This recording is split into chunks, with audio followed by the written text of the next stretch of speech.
because he's a trafficker. And Okay. he's using music and entertainment traffic. Now, is this just boys, girls, adults, kids? Like, I mean, from what I've heard from sources that I would consider reliable, it really doesn't matter. wow. I don't think sexuality is something that has anything to do with gender at this point. I honestly think he's just an extreme narcissist who loves power. He loves the ability to manipulate and control people. Why? Most likely because he was victimized by his mentor, who loved to control people. And his mentor was Andre Harrell, Tell us how who was was he victimized? mentored by Clive Davis. And don't tell me that Andre Harrell got touched by Clive Davis too. I'm telling you, I don't know what happened between Andre and Clive. What I do know is that Andre got passed over. Like, Wow. how do you go from being the president of Uptown and losing your entire company to your intern? But he got a boss too, and his boss name is Clive Davis. Clive run him. Diddy don't run himself. Okay, buckle up because this tea is scalding hot. You know how they say the music industry has more secrets than a confessional booth? Well, this story about Clive Davis and Barry White is about to prove that saying 100% true, and trust me, it's juicier than anyone could have imagined. So, everyone's always wondered why Clive Davis seemed to have this weird vendetta against Barry White, right? I mean, here's Barry, with that iconic voice that basically invented bedroom R&B, making hit after hit, and Clive's acting like he's public enemy #1. Well, turns out there was way more to this story than just music industry drama. We're talking about some serious skeletons in Clive's closet that Barry apparently knew all about. Word on the street is that Barry had gotten his hands on some tapes, and not the musical kind. We're talking about recordings that had Clive Davis sweating bullets in his designer suits. The kind of tapes that could make even the most powerful music executive lose sleep at night. And Barry? Well, let's just say he wasn't the type to keep quiet when he saw something wrong. The really wild part? This wasn't just about business disagreements or creative differences. No, this was about something so explosive that Clive was willing to do whatever it took to keep Barry White as far away from the industry spotlight as possible. Because sometimes the smoothest voice in R&B knows things that could shake the entire music industry to its core. And let me tell you, when you hear what was actually on those tapes, well, let's just say it makes all those other music industry scandals look like child's play. This is the story Clive Davis never wanted you to hear, and now we finally know why. Let's talk about the dark side of the music industry in the 70s. Because this story about Barry White and Clive Davis, it's wild, y'all. Barry White, this absolute unit of talent, walked into the music scene like he owns it. And honestly, he kinda did. But here's where things get spicy. Unlike other artists who were desperate for fame, Barry wasn't about to play the industry's twisted games, especially not with Clive Davis, who was basically the final boss of the music world back then. Now let's get real for a second. There were some nasty rumors floating around about Clive Davis at the time. We're talking about casting couch vibes, but make it worse, way worse. And Barry, he was out here trying to warn everybody about what was really going down behind those fancy office doors. But you know how it goes. Nobody wants to listen until it's too late. The really creepy part? Artists under Clive's label had this weird habit of, not staying alive. It was giving major suspicious vibes, kind of like what people are saying about Diddy nowadays. But Barry White, this man said, "Not today, Satan," and did something absolutely revolutionary for a black artist in those days. He started his own label. Rumor has it, allegedly, Diddy got on his knees for Clive Davis in 1994, and that's how Bad Boy Records came about. My man was out here collecting wins like Pokemon cards, writing hits, producing bangers, acting in movies, and basically showing everyone how it's done. 2 Grammy Awards later, Barry was living his best life, keeping his soul and everything else intact. But just when everything was looking perfect, well, that's when things got really interesting. And by interesting, I mean terrifying. Because of success in the music industry, sometimes it comes with a price tag that's way too high. Barry White's early life was marked by tragedy and hardship, long before his voice would become synonymous with soul music.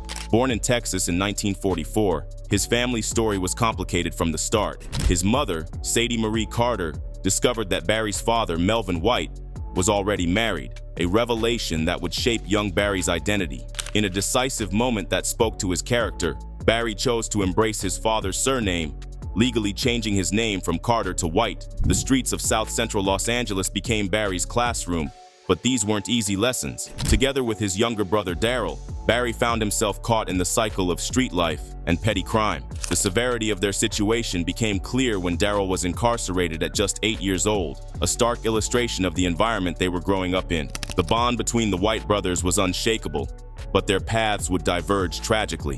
While Barry would eventually find his way to music, Daryl's life was cut short in what some say was gang violence, though others maintain it was over a trivial $20 dispute with a neighbor. In his autobiography, Love Unlimited: Insights on Life and Love, Barry wrote poignantly about their relationship. "No one could understand the bond between me and my brother. I struggled to understand the forces that drove his soul in one direction and mine to another." Even after this devastating loss, Barry's path to redemption wasn't immediate. At 16, he was arrested for stealing Cadillac tires, resulting in a 4-month jail sentence. This brush with the law would prove to be a turning point, though the road ahead would be far from smooth. Music would eventually become his salvation, but not before he faced more challenges that would test his resolve. The turning point in Barry White's life came from an unexpected source: Elvis Presley's "It's Now or Never" playing through a jail radio. Sitting in his cell, serving time for stealing those Cadillac tires, Barry experienced what he would later describe as a profound awakening. The music spoke to him in a way that would alter the course of his life forever. Greed is a funny thing. Once you take a bite of it, it tends to turn on you and start eating you up. The industry was making enough money. The industry was growing fast enough. The industry was progressing enough. In later interviews, Barry would reflect on this period with remarkable candor. "When I turned 17, I looked around and saw nothing but depression," he recalled. "People just go around in circles." The streets that had once seemed like his only option now appeared as a dead end, and he knew he had to make a choice: change or spiral downward. His 18th birthday proved equally pivotal. Instead of attending his final year of high school, Barry made a decision that seemed strange at the time, but would prove prophetic. He walked to Capitol Records in Hollywood and simply stood there, staring at the building for hours. It was as if he was willing his future into existence. What makes Barry's musical journey particularly remarkable is that he never formally learned to read or write music. His early musical education came from his mother's classical records and a piano she had bought him. He would sit for hours, teaching himself to play by ear, replicating the complex classical pieces he heard at home. A persistent rumor from this period claimed that Barry was the uncredited pianist on Jesse Belvin's "Good Night, My Love," a story that gained traction because they lived in the same neighborhood. But perhaps the most significant development in Barry's teenage years was the emergence of his distinctive voice. As he would later explain, "As a child, I had a normal squeaky voice. Then at 13, everything changed, giving him the deep, resonant tone that would become his trademark." The transformation of Barry White's voice became almost mythical in his household. When that deep bass emerged, it wasn't just a voice changing, it was a moment that moved his mother to tears, marking her son's transition into manhood. By 14, his voice had developed into something that startled even himself. "I woke up one morning, spoke to my mother, and scared both of us," he would later recall, a story that perfectly captured the dramatic nature of his vocal evolution. After his brush with the law, including a near-miss charge that he was later cleared of, 1960 marked White's entry into the music industry proper. But unlike many artists who simply performed, Barry was crafting a much broader musical legacy. He cut his teeth working with small Los Angeles labels, releasing Too Far to Turn Around and collaborating with groups like the Atlantics and the Majestics. His musical DNA was shaped by giants like James Cleveland, Ray Charles, Aretha Franklin, and Marvin Gaye. Though like Gaye, he too carried the weight of a complicated relationship with his father. By 1965, White was already showing his prowess as a producer, crafting hits like "Feel Alright" for the Ben Cantos on Downey Records, followed by "Man Ain't Nothing" and "I Don't Need It" the next year. His breakthrough moment came in 1967 when he discovered Felice Taylor producing "I Feel Love Coming On," a track that exploded in the UK market. This success led to his signing with Forward Records of Los Angeles in 1969, but perhaps his most significant move came 3 years later when he formed Love Unlimited, his own girl group that drew comparisons to Motown's The Supremes. This wasn't just about creating music, it was about building an empire, much like what Berry Gordy had done with Motown Records, which had launched the careers of legends like Stevie Wonder, Diana Ross, Marvin Gaye, and Smokey Robinson. What set White apart wasn't just his voice or his production skills. It was his understanding that true success in the music industry meant being more than just a performer. While others were content to sing for their supper, Barry was cooking up a feast of his own making. By the early 70s, Barry White wasn't just following the music industry playbook, he was writing his own chapters. While Motown was breaking down racial barriers and bringing black music to mainstream America, White was orchestrating his own musical revolution, quite literally, with the creation of the Love Unlimited Orchestra in 1973. There was a 40-piece orchestra that started as a backing band for his girl group, but quickly became something much bigger. When Love's Theme hit the airwaves, it wasn't just another song. It was a groundbreaking instrumental that shot straight to #1 on the Billboard pop charts, proving that White's vision extended far beyond conventional R&B boundaries. The story of how Barry became a solo artist is almost comical. Here he was, preparing demos for some unnamed male singer, when Noonies heard them and basically said, "Man, these are your songs." White initially fought against the idea. Imagine that. The man with the iconic voice didn't want to sing, but after days of back and forth, he finally stepped behind the microphone, and music history was made. His first solo hit, "I'm Gonna Love You Just a Little More Baby," dominated both the R&B and pop charts, staying in the top 40 for weeks. But White wasn't content just being a successful artist. He wanted more control over his destiny. In 1979, after 6 successful years with 20th Century, he made the bold move to launch Unlimited Gold under CBS Columbia Records. When asked about surviving in an industry where many black-owned companies were struggling with piracy and bootlegging, White's perspective was refreshingly candid. He faced the same challenges as everyone else. The nightmare of illegal taping and bootlegging wasn't discriminating based on race or company size. But White's approach to these challenges would prove to be as unique as his voice. The music industry has always been a roller coaster, and no one knew this better than Barry White. Despite having one of the most devoted fan bases in R&B history, even he wasn't immune to the shifting tides of popular music. When disco's glitter ball stopped spinning, White found himself facing a new reality. His pop chart dominance began to fade, though his core fans never wavered. The early 80s proved challenging. Despite releasing several albums, the massive success of his earlier work seemed just out of reach. His record label venture, while ambitious, was draining his resources, forcing him to return to the road, the tried-and-true survival strategy of many music legends. Sometimes you have to take a step back to move forward, and that's exactly what White did when he folded his label to focus on touring. But 1991 marked the beginning of what many call Barry's renaissance. Put Me in Your Mix announced his return to the charts, kicking off a remarkable comeback streak. Each new release seemed to outperform the last, culminating in 1994's The Icon Is Love, an album that topped the Billboard R&B charts and gave White his first R&B #1 single in 2 decades, with Practice What You Preach. The Grammy nomination for Best R&B Album was just icing on the cake. His collaboration with Tina Turner on In Your Wildest Dreams showed he could still surprise audiences, but it was his final album in 1999 that would cement his legacy. Staying Power wasn't just a title, it was a statement, earning him 2 Grammy Awards for Best Male R&B Vocal Performance and Best Traditional R&B Vocal Performance. Between all this, White even found time to show his lighter side, appearing as a bus driver in a 1995 Prodigy commercial, proving that the man with the deepest voice in R&B could also make people smile. It was this versatility, this ability to adapt while staying true to himself, that made Barry White more than just a singer. He was an icon who understood that staying power meant knowing when to evolve and when to hold firm. Behind the glitter and glamour of the music industry lurked darker truths, and Barry White tried his best to sound the alarm. When Luther Vandross signed with Clive Davis in 1981, White saw the writing on the wall. He understood the unspoken costs of success in the industry, particularly under Davis's wing, where rumors about his preferences for male artists had long circulated in industry circles. But you know that in 3 days you have to do this major thing. It doesn't really allow you to rest. Reinforcement, you know, Sure. of the impression you're making musically on people. Davis praised Luther's musical DNA and star potential, and indeed, Luther's debut album, Never Too Much, shot him to stardom. But as White had predicted, success came with strings attached. Soon, whispers about Luther's sexuality began spreading through the industry, rumors that Luther consistently denied throughout his career, though friends would later confirm them after his passing. The pressure of maintaining his public image while dealing with personal struggles took its toll. Luther's health began a devastating decline, complicated by severe diabetes that would eventually lead to a stroke in 2003.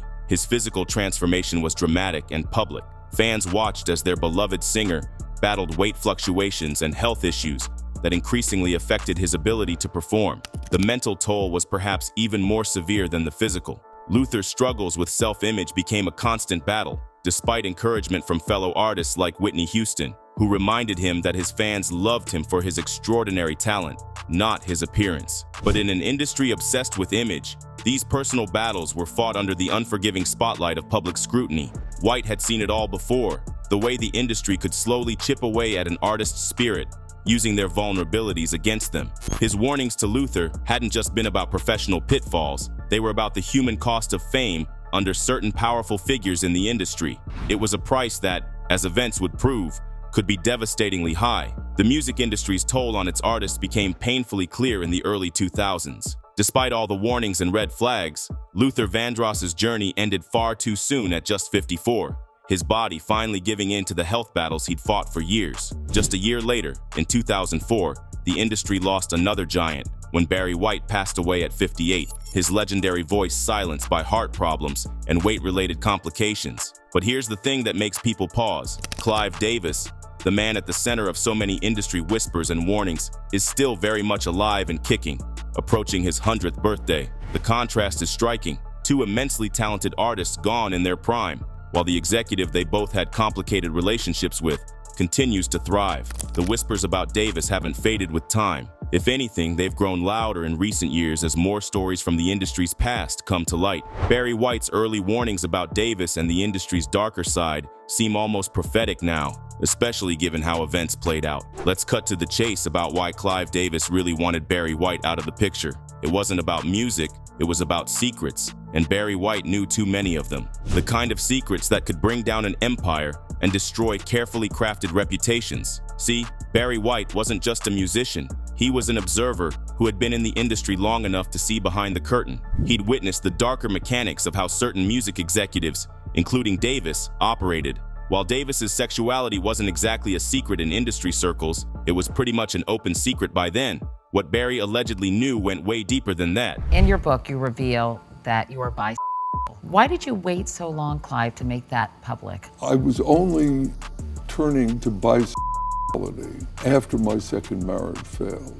When the marriage failed in the mid-'80s, I opened myself up to the possibility that I could have a relationship with a man, as well as the two that I had with a woman. Sources close to the situation say Barry had uncovered connections between Davis and some seriously questionable business practices, particularly involving his relationship with Diddy and several other key industry players. We're talking about the kind of dealings that don't make it into official music industry histories, the type that would make even hardened industry veterans uncomfortable. Bad Boy Entertainment.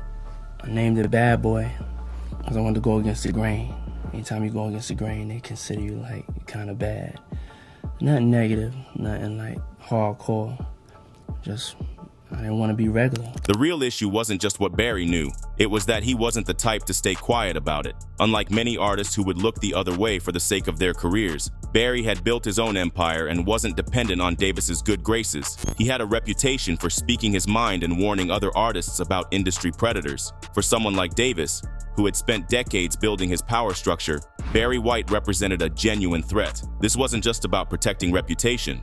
It was about protecting an entire system of power and control that Davis had carefully constructed over decades. Barry White, with his independent spirit and fearless approach to calling out industry wrongdoing, was a loose cannon that Davis couldn't control. And in Davis's world, uncontrollable elements had to be eliminated, one way or another. The irony? The more Davis tried to push Barry out, the more it confirmed what Barry had been saying all along about the corrupt nature of certain power players in the music industry. It was a classic case of the empire striking back against someone who dared to speak truth to power. Here's where things get really wild. Turns out Diddy's obsession with recording everything, and we mean everything, might have been what ultimately put Clive Davis in the hot seat.